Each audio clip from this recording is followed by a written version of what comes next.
This year we rounded out with 500 teams. It's a big it's the world's largest high school fishing tournament. It's very important to me. I love it to death. I still got 3 more years of high school left. I'm going to go through it, and I'm going to try to get a big scholarship to whatever college wants to give me a scholarship and try to go for that.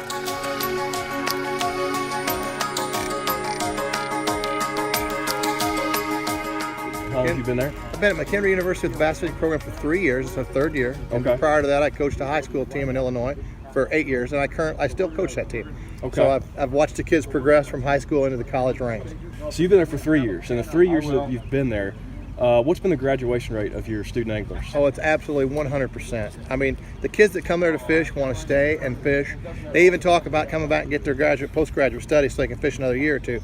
So the fishing is a real incentive to get these kids to go to college. First of all, a lot of high school kids that might not even consider college, because of the fishing program, it draws those anglers into college.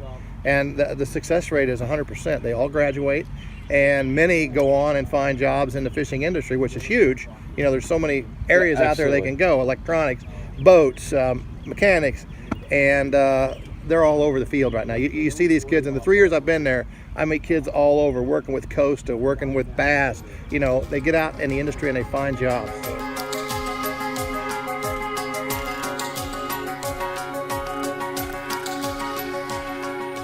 Before I graduated from college fishing, I actually got called by Bassmaster to work the tournament series. It started with the Elite Series. Where'd you go to school at first? I went to East Carolina University. Okay.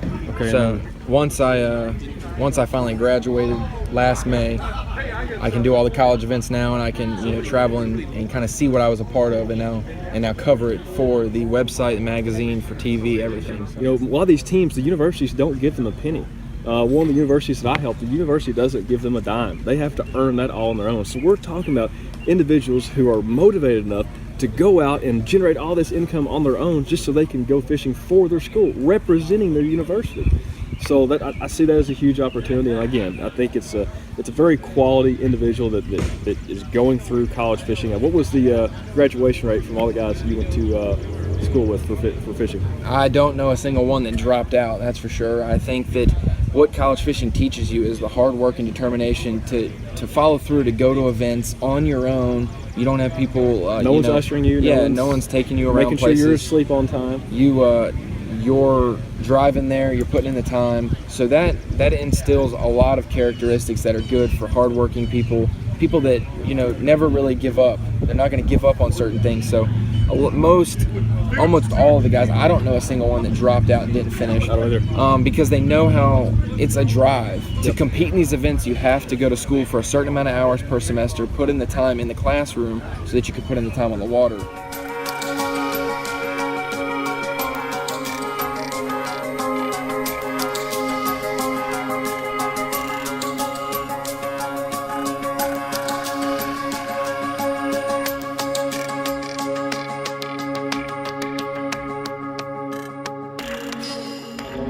Fishing is all about problem-solving skills and critical thinking, and they're doing that on the water live. And that's what we, as teachers, try to do in the classroom. And yet we're doing it in a sport every single day. So these guys that are competing at a high level, they're thinking out there. And the time that these guys put in is as much time as many participants of other sports. Right. The amount of hours that they're putting in, their weekends, and honing their skills. And so absolutely they deserve scholarships and a way to help them out in college. I have a former student who's now in college who is an autistic boy, who's Asperger's, and this was the only sport that he could do in our school. And every single one of his good friends he made it through our club. That's awesome. And I'm still in communication with him. He's in college. He's trying to become a teacher, and he wants to be a fishing coach. That's awesome.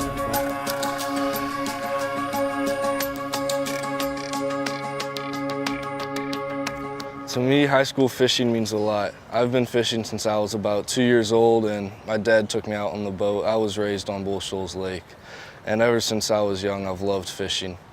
So, I mean, it's just everything to me, honestly. I fish in every tournament I get a chance to and try my hardest, and I always give it my all when I'm on the water. I was here for the high school All-American. I was one of the 12 members of Bass that were nominated to come down here for 4 days and fish with the Elite Series. It was an amazing experience. It was just a privilege to go out on the water with an Elite Series. I got to fish with John Hunter. He just got out of college. He's an Elite Series pro for 2 years, I believe. And it was just an amazing experience to go on the water with him. I learned so much new stuff that I can't wait to try and back home. If I could go to college on a scholarship, that'd mean the world to me. I mean, there's nothing more that I could ask for in life than to fish. That's all I want to do, and it's all I could ever imagine me doing for the rest of my life. After college, if I can't get into the Elite Series or the FLW Tour, then I'd hope to work with conservation or running the tournaments. Just something to do with fishing. As long as I got a fishing rod in my hand, I'll be happy.